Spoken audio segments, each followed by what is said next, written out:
Hey, hello, I'm Kråkan, also known as Corvus Cornix, and welcome to Yacc, yet another Crowcast where I pick a game I played for a week and then I'll talk about it.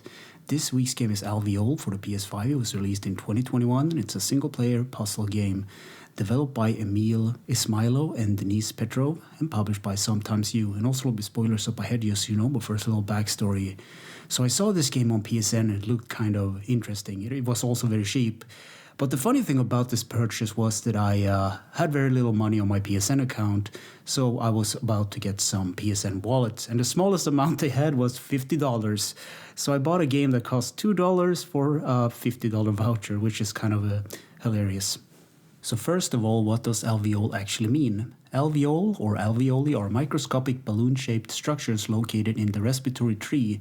They expand during inhalation. In other words, they basically help with breathing and oxygen. And this makes sense because the main character or shape is actually running in a hamster wheel.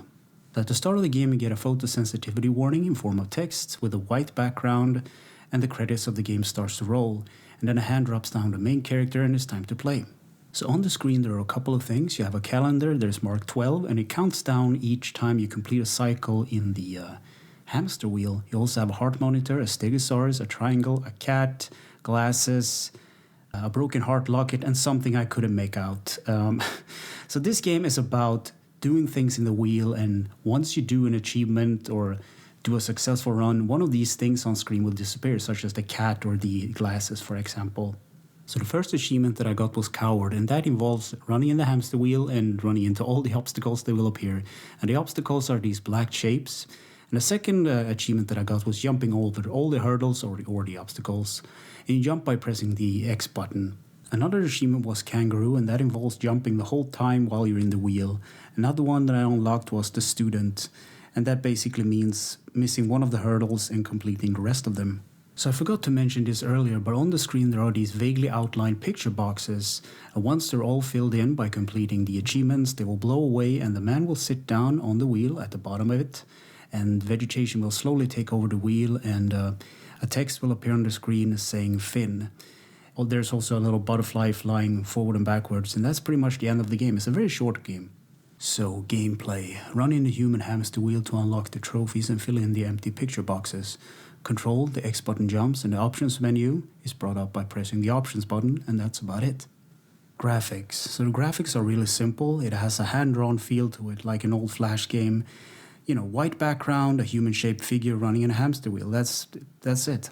Sound and music. Phil Viegel made the soundtrack for this game. You can get this soundtrack on his Bandcamp page. It's sadly not on YouTube or Spotify, but I checked him out on those platforms as well, and he sure makes some interesting music. Everything from piano to, if you're anything like me, you will love his synth albums. They're actually really cool. Easter egg, secrets, and glitches. So some of the achievements in this game are really cryptical, and they're not that obvious. One of the trophies actually has you turning off the game and returning to it for a later date, earning you the welcome back trophy. And some of the other things I actually had to look up because they're really, they weren't hinted at, let's just say that. So in conclusion I wrote, no, I don't think I can recommend this game. So this game is really short and really cheap. I do like when indie developers try to do something different. I like the art direction and the piano that plays in the background. However, it's a one-trick pony, and once you beat the game, there's really no need to go back to playing it. It's kind of sad actually. But I don't know, maybe this game is a metaphor for life itself, you know, the struggle, feeling like you're running in a hamster wheel, but that's just reaching for it. So I can't recommend this one, but if you're curious, just maybe look up a YouTube video on it, because that more or less summarized the whole game in a nutshell.